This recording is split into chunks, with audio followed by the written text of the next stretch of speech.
Espírito Santo leva você a Cristo.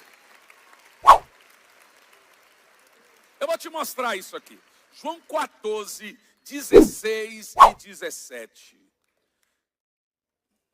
João 14, 16 e 17. Eu rogarei ao Pai, e Ele vos dará outro Consolador. Outro, porque Jesus também é Consolador. Para que fique convosco para sempre.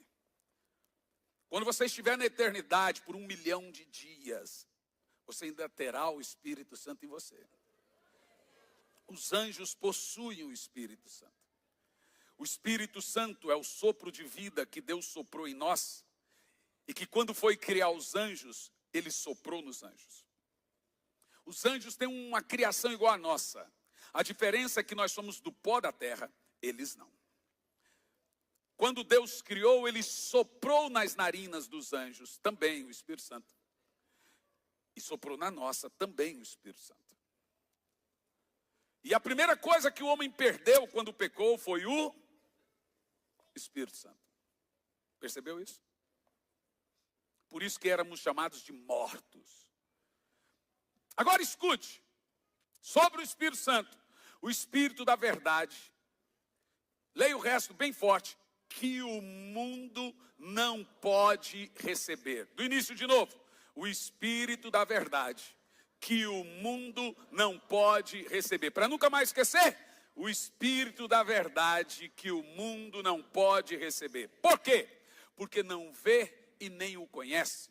Mas vós conheceis o Espírito Santo. Vós conheceis porque Ele habita convosco e estará dentro de vós. Aleluia.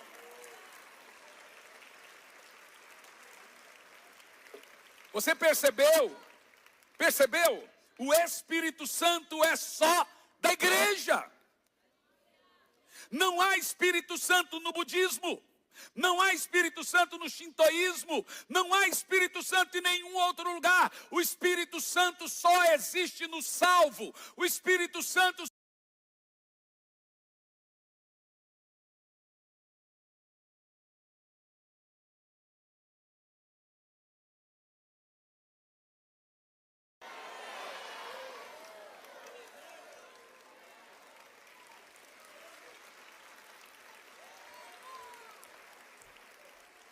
Ele é o Espírito das Escrituras. Ele é as Escrituras. Ele é o Espírito dos profetas. Ele é o Espírito da visão, da revelação, da visitação. A Bíblia é o Espírito Santo em letras.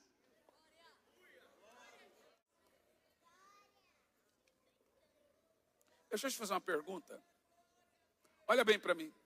De acordo com 1 de Paulo aos Coríntios, 2 de Paulo aos Coríntios 13 e 14, afirma que a comunhão do Espírito Santo deve estar conosco. Então escute bem o que eu vou dizer. O que esse texto está afirmando é exatamente isso. Sem comunhão com o Espírito Santo, não há comunhão com Deus. Ou seja, toda a minha comunhão com o Espírito Santo determina a minha comunhão com Deus.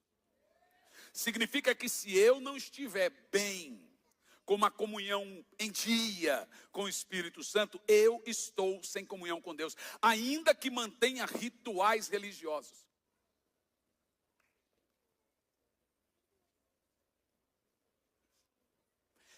E eu vou explicar isso de algumas formas para você. Primeira delas, sobre a questão da frutificar a nossa comunhão com o Espírito Santo. O que isso significa e até onde isso nos leva? Quem aqui ama a Deus? Por favor, verbaliza isso. Olha para mim. Se amar a Deus fosse uma coisa simples e comum, como nós fazemos e falamos, ainda mais no nosso, não só no nosso, a gente, amor é uma palavra muito genérica para nós. A gente ama o cachorro, a gente ama a casa, a gente ama o carro, a gente ama o curso que está fazendo, estou amando. A gente ama, só não ama a gente.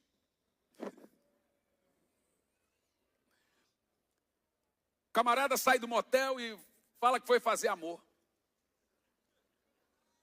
E aí eu quero te garantir que o termo amor na Bíblia não tem nada a ver com a nossa ideia de amor. E é isso que eu quero te mostrar aqui hoje. Presta atenção. Se amar a Deus fosse uma coisa tão comum como verbalizar e falar, presta atenção, não teria necessidade de mandamentos entre os 10 mandamentos, de mandamento entre o Sermão do Monte e uma maldição para quem não ama. 1 Coríntios 16, 22 afirma: quem não ama o Senhor, seja anátema, ou seja, maldito. Se alguém não ama o Senhor, seja considerado maldito. Honestamente falando, irmãos, precisa de uma praga dessa, se é fácil amar a Deus? Aí você tem que perguntar, que texto forte. Por que que uma pessoa que não consegue amar a Deus é maldito? Você vai entender isso agora. Presta atenção. Quando nós lemos os 10 mandamentos, você precisa entender os 10 mandamentos sobre duas óticas.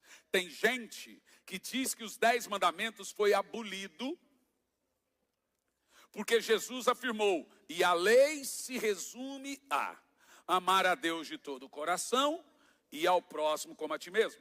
Porque Paulo também afirmou, e toda a lei se resume em amar a Deus e ao próximo. Agora você tem que atentar que eles não disseram, a lei acabou e agora é isso. Eles disseram, se resume.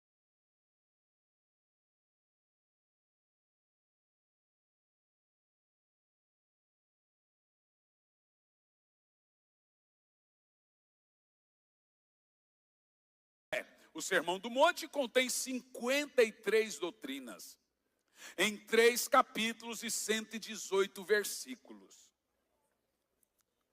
Escute isso. Em uma delas, Jesus menciona, a lei se resume a amar a Deus e ao próximo como a ti mesmo. O próprio apóstolo Paulo cita o mesmo texto de Jesus. O que isso quer dizer? Atenta, atenta. São 10 os mandamentos, com 610 leis cerimoniais. Escute bem. Quando você olha os 10 mandamentos, eles são confeccionados em 2 prismas. Eles são verticais e horizontais. Por quê? 4 mandamentos são verticais. 6 mandamentos são horizontais. E por quê? Porque 4 mandamentos falam do nosso amor e relação para com Deus. 6 dos mandamentos falam do nosso amor e relação com o próximo. Olha que interessante. Os 4 mandamentos começam falando para você não ter outros deuses diante de mim. Amar a Deus de todo o coração. Não farás para ti imagem de escultura. Amar a Deus de todo o coração. Não fale o nome do Senhor teu Deus em vão. Amar a Deus de todo o coração. E guarda o dia do Senhor. Amar a Deus de todo o coração. Quando Jesus fala resumir, quem guarda esses mandamentos estão amando a Deus de todo o coração. E nós temos 6 mandamentos que são horizontais, que agora falam da nossa relação com o próximo. Não matarás, amar o próximo como a ti mesmo. Não furtarás, amar o próximo como a ti mesmo. Não dirás falso testemunho, amar o próximo como a ti mesmo. Honra o pai e a mãe, amar o próximo como a ti mesmo. E não cobiçarás, amar o próximo como a ti mesmo. Deu para entender? 6 mandamentos, resumidamente, é a minha relação com o próximo. 4 mandamentos, resumidamente, é a minha relação com Deus. Agora, olhe bem a gravidade disso. Se amar a Deus fosse uma coisa comum, não precisaria ser ensinado. Não haveria mandamentos e também maldições. Gente, deixe-me te falar uma coisa, é grave isso. É impossível de nós mesmos gerar amor por Deus. Não há na Bíblia nenhuma concepção de que o homem ame a Deus por sua própria iniciativa. Não fostes vós que me amastes. Para que você me ame, eu tenho que te amar primeiro. E por que, gente? Jeremias afirma que há uma doença no nosso coração incurável. E essa doença é chamada de pecado. A gente consegue. Você quer ver? Esses tempos atrás, eu fiz uma pesquisa na internet. Imagina que uma casa está pegando fogo. A casa do seu vizinho, aquele vizinho que deixa o som alto até 2 da manhã. Aquele vizinho que fala palavrão. Aquele vizinho que tem um cachorro bravo e não usa a focinheira. E que você fica com medo de um dia ou outro pegar o seu cachorrinho. Aquele vizinho cheio do janho. A casa dele vai pegar fogo. E o cachorro dele também está dentro da casa. Só que ali, a casa dele vai pegar fogo e o seu cachorro também está nesse fogo.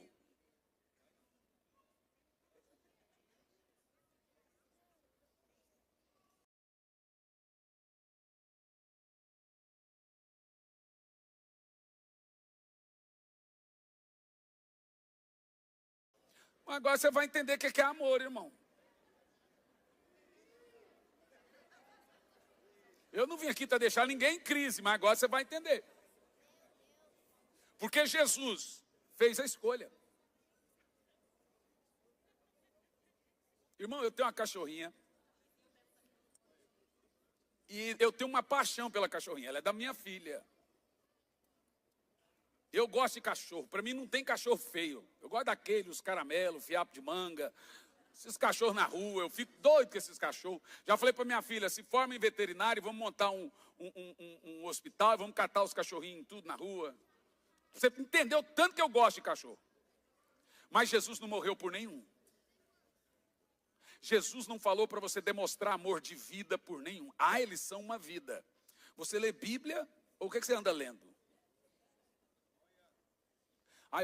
Quanto mais eu conheço de gente, mais gosto do meu cachorro. Claro, porque o cachorro, ele se torna um substituto do nosso irmão, do nosso primo, de todo mundo que encheu a paciência da gente. E ele se tornou um substituto desses seres humanos que a gente não gosta. Nós substituímos. Ele virou um ídolo funcional. Porque você briga, ele não vai embora. Ele não retruca e nem fala quando você está errado. Por isso que a gente ama o bichinho. Porque ele foi feito só para me bajular. Pondera agora, eu estou vendo o burburinho. O que é amor para você?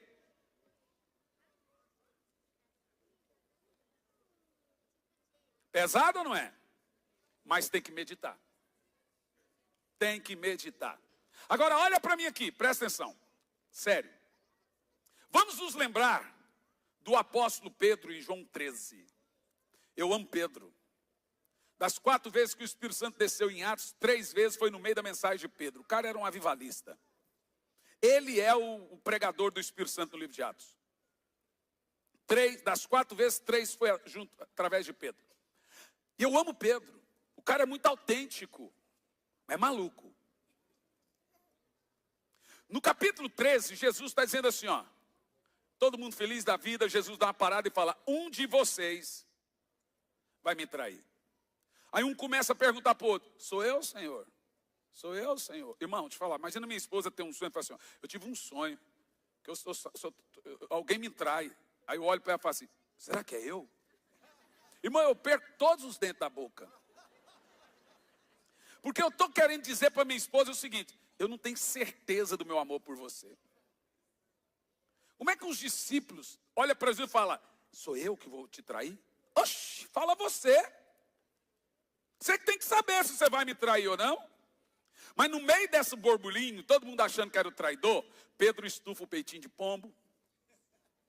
O negócio aqui é o seguinte, por ti darei minha vida. Pedro prometeu um amor sacrificial. A palavra que Pedro que usa ali é ágape, e ágape significa amor sacrificial. Pedro prometeu morrer por Jesus. E eu acho que ele contava com isso.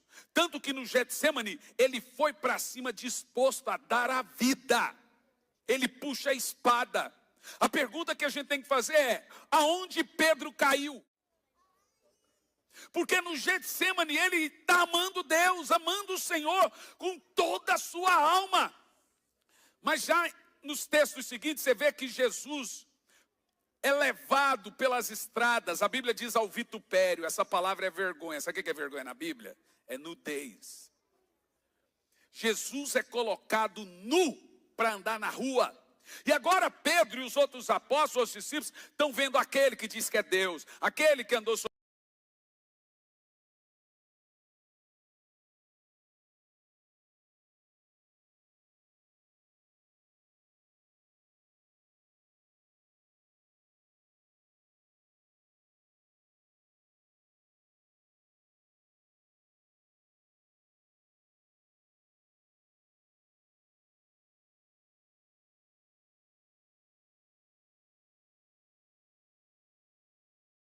do Novo Testamento não era um coração, e no Velho, de trazer as pessoas de volta a amor pelo Senhor. Porque bons crentes esfriam. Não devem, mas esfriam. E por que bons crentes esfriam? Por qual motivo? Presta atenção. Pedro esfria, sai do ministério, pede as contas. Em João 15, Jesus ressuscita. O que acontece? Jesus vai atrás de quem? De Pedro.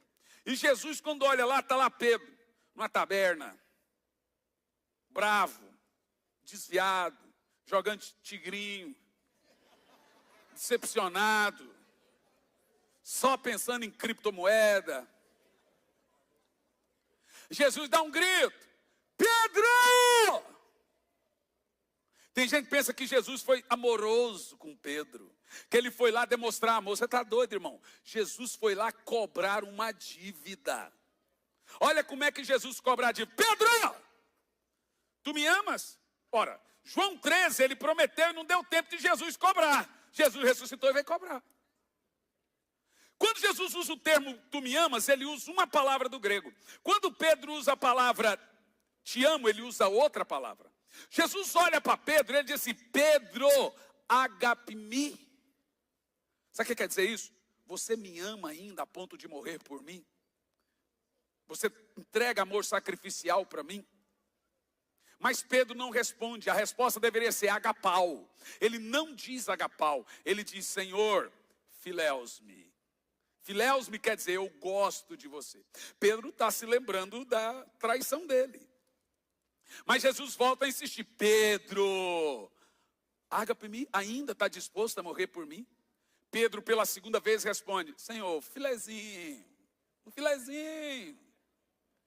Em terceiro lugar, Jesus desiste da pergunta. Ele muda a pergunta, ele diz: tá bom, Pedro, filéus-me. Nessa hora, Pedro percebeu que nem de Jesus ele gostava. Sabe o que ele fala? Tu sabes, Senhor. A Bíblia diz que Pedro passou a ter dúvida do seu amor. E sai triste. Viu? Como é que Jesus restaurou Pedro? Decisão de médico. Abrindo ferida, lavando ferida e fechando de novo. Você precisa entender esse conteúdo aqui. O amor por Deus nasce da profunda comunhão com o Espírito Santo. Vou te explicar isso. Lembra que os discípulos fugiram na noite do Getsemane? Lembra? E aí Jesus vem a eles e diz: não saiam pelas ruas evangelizar, até que do alto receba a promessa do meu Pai, que é o Espírito Santo. Não faça nada. Por qual motivo? Eles recebem o Espírito Santo em Atos 2. Em Atos 12, começa assim, inicia a perseguição e morte dos discípulos. E sabe o que o texto diz? Que nenhum deles fugiram. O que mudou agora? É porque agora eles estavam cheios do Então podia vir morte, Coliseu, vir o que for, ninguém iria negar o Senhor. Irmão, deixa eu te falar uma coisa séria. A igreja precisa entender comunhão com o Espírito Santo. E eu vou deixar uma coisa muito clara aqui para você. Não é possível ter comunhão com Deus sem comunhão diária, constante com o Espírito Santo. E eu vou te mostrar isso. O primeiro texto é Romanos capítulo 5, no versículo 5. Compreenda isso como uma profunda revelação da parte de Deus. Diz assim: e a esperança não traz confusão. Qual é?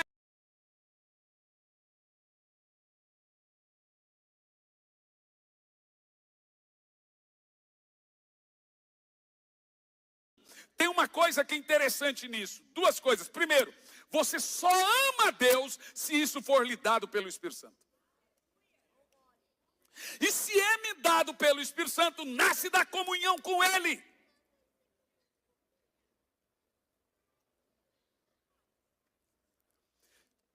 Gálatas capítulo 4, versículo 6, vai mencionar que também é através do Espírito Santo que eu entendo que eu sou amado. Olha o que diz o texto.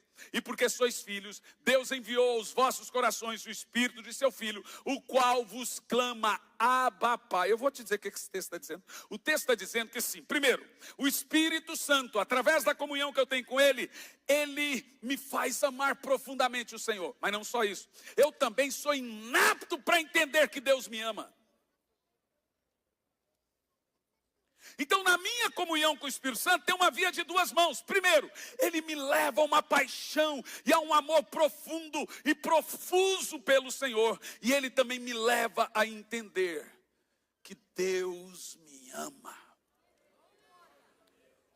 Sem comunhão com o Espírito, eu não compreendo o amor de Deus por mim. E sem comunhão com o Espírito, eu não consigo amar a Deus.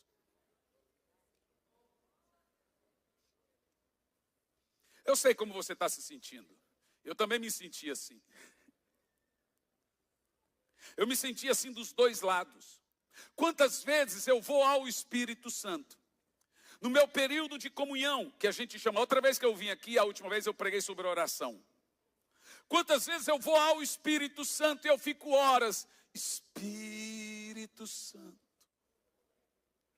Espírito Santo. Os olhos já começam a lacrimejar. Eu já começo a dizer, eu estou com tanta saudade de ti, Espírito Santo. Em algum período, nesse momento que eu estou com Ele, Ele começa a me levar ao pé da cruz. Ele começa a me colocar diante do Senhor. E esse amor vai brotando uma força tão forte, que naquela hora você fala assim, se o cara pôr uma arma na minha cabeça, se o cara ameaçar matar alguém da minha família, se eu não negar Jesus, eu fico com Jesus. Sem o Espírito Santo você não tem força para isso.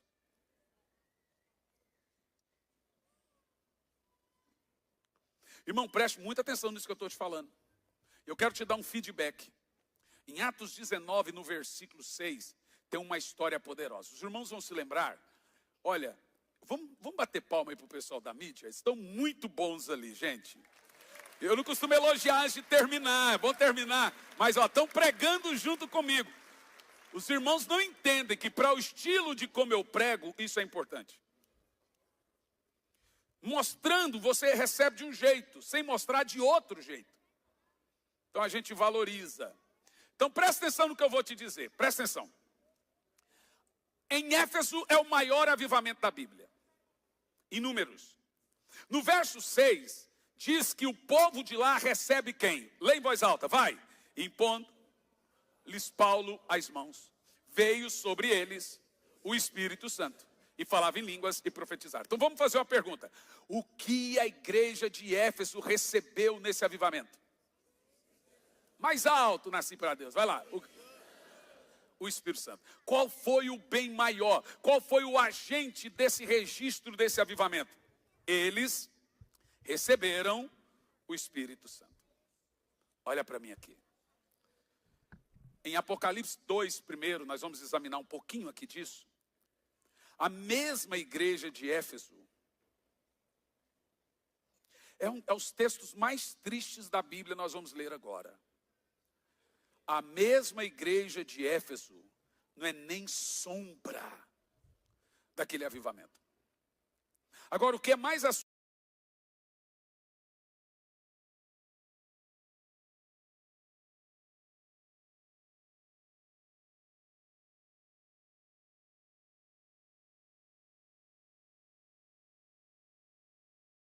olha o que diz o texto.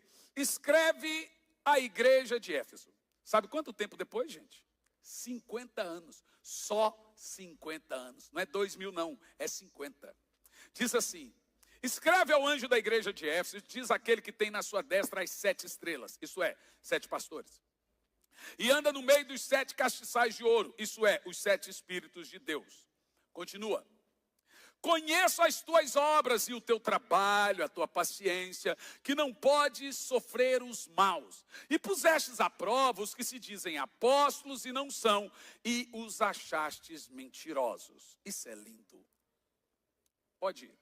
Sofrestes e tem paciência, trabalhastes pelo meu nome e não cansaste. Deixa congelado aí. Até aqui, o que você leu é uma igreja ortodoxamente perfeita. Nós não temos nenhuma igreja no Brasil com essa perfeição. Socialmente perfeita, ortodoxamente perfeita, em todos os níveis, uma teologia perfeita. Conseguia conciliar o mover do Espírito com a ortodoxia. Hoje não dá. Você iria gostar de congregar nessa igreja.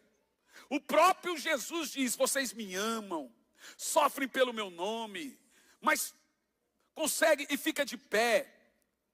Só que a acusação de Deus para essa igreja é pior do que as outras, que tinha uma lá, tem até swing. Olha o que o Senhor faz. Continua. Tenho contra ti o fato de deixar o primeiro amor. Eu vou pegar esse texto, vou pedir para os irmãos colocarem na NVI, para ver como que está esse texto numa outra versão. É surreal o texto. No entanto, contra ti tenho isto. Você, leia. Ô gente, você sabe o que você leu aí? Que a escolha da falta de fervor espiritual é uma escolha pessoal e minha. Eu decidi abandonar o primeiro amor. É triste. Ninguém pode chegar diante de Deus com alguma desculpa. Ai, Senhor, pedi o primeiro amor por isso, por aquilo outro. Não, foi uma a frieza espiritual é escolha. A Bíblia tem mecanismos para não esfriar. Mecanismos como vida de oração, palavra, culto. É triste você ler um texto que está dizendo, você largou. A palavra do grego ali é, você. Eu vou falar, gente. Eu leio isso, eu fico tão triste, choro às vezes. A palavra triste do Espírito é, você, do grego é, você jogou fora seu primeiro amor. Meu Deus. Meu Deus.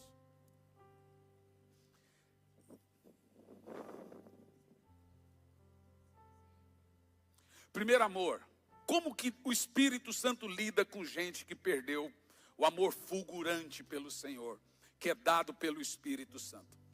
Vamos ver como que ele lida. Qual é o remédio para isso? No entanto, continua, pode ir o próximo verso, verso 5. Portanto, lembre-se de onde caiu. O que fez você perder o primeiro amor? Foi decepção? Foi uma doença? Queria uma cura e não conseguiu? O que levou você a esfriar na fé? Você tem que pensar nisso, porque primeiro, você está numa posição muito grave à beira do abismo. O crente sem o primeiro amor é susceptível a falso profeta, a heresia e a desvio. Você não desvia um crente fervoroso, você já percebeu isso? Mas uma das coisas nós temos que levar em consideração, coração de pedra não pega fogo.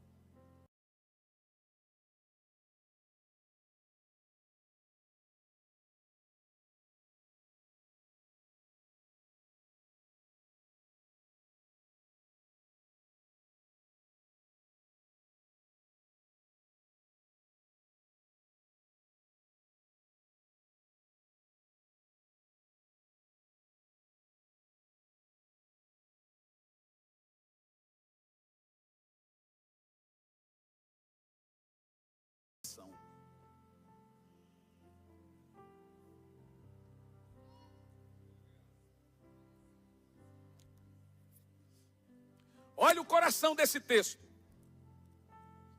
Lembra-te de onde caístes e arrependa-te. E pratica as primeiras obras. Vamos lembrar que a igreja de Éfeso. Se não, eu virei muito rápido perante ti. Isso é triste.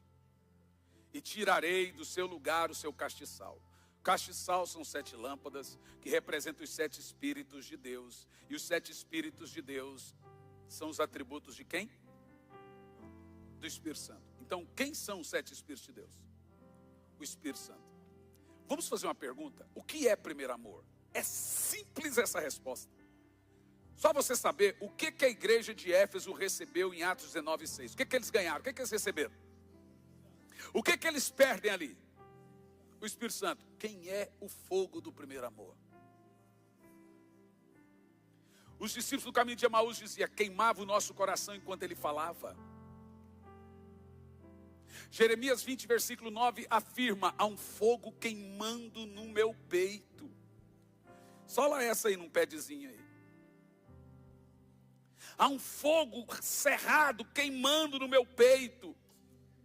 O fogo na Bíblia é o Espírito Santo. Por isso que a Bíblia diz que o amor de Deus é fogo. Porque o amor de Deus é derramado em nossos corações pelo Espírito Santo. Sabe o que o Senhor está dizendo para a igreja de Éfeso? Eu estou vendo como vocês estão tratando o Espírito Santo.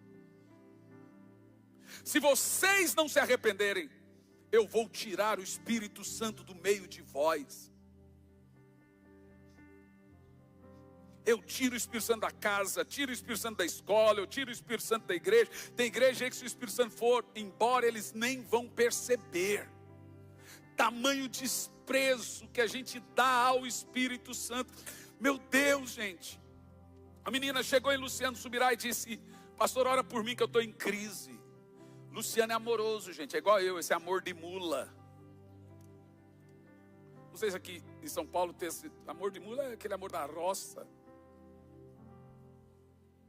E a menina perguntou, estou em crise. Luciano olhou para ela, por quê? Porque eu perdi o primeiro amor. Ele disse, então você não está em crise. Você está em pecado. A Bíblia lida com frieza espiritual como pecado. E o maior de todos, porque ele quebra todos os mandamentos iniciais da Bíblia. A frieza espiritual rompe com os mandamentos de amar a Deus de todo o coração. Ela quebra todos os 4 mandamentos dos 10 mandamentos. E ela quebra as 53 doutrinas do Sermão do Monte. E isso não acontece por acidente. Eu jogo fora. Eu conheço gente que nunca se arrepende, gente que nunca volta para o fervor espiritual, porque toleram alguns pecados. Uma menina falou para mim, pastor, eu não consigo, porque eu não consigo abandonar a minha vida com o meu namorado. Não dá para você ter a unção que você almeja com o pecado que você tolera.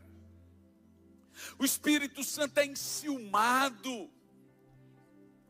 Nós estamos iniciando um período, irmão, em que o Espírito Santo está prestes a despejar na história mais um novo Pentecoste. E esse avivamento não vai acontecer em todos os lugares, não. Será para pessoas com muita paixão. Por isso que Isaías 44, verso 3, afirma que a terra seca tem que estar sedenta pela chuva. Quer dizer, sabe o que quer dizer isso?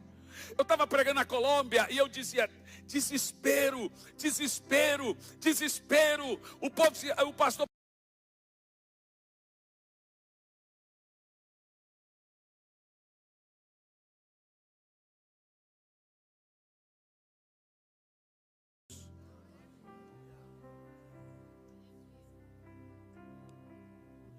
Por isso que por onde a gente tem ido, eu tenho visto tantas crianças cheias do Espírito Santo. Por isso que o coraçãozinho começa a queimar. Os olhos começam a marejar. Porque o fogo dele começa a acender-se. Sabe, o amor do Espírito é fogo. Então quando o amor dele está fluindo em nós, é como se queimasse tudo. Você sabia que é possível ver o Espírito Santo? A Bíblia diz que o Espírito Santo foi visto. A primeira vez foi visto como uma pomba. A segunda vez está no plural. Viram o Espírito Santo como línguas de fogo. Eu estou vendo o Espírito Santo se movendo agora.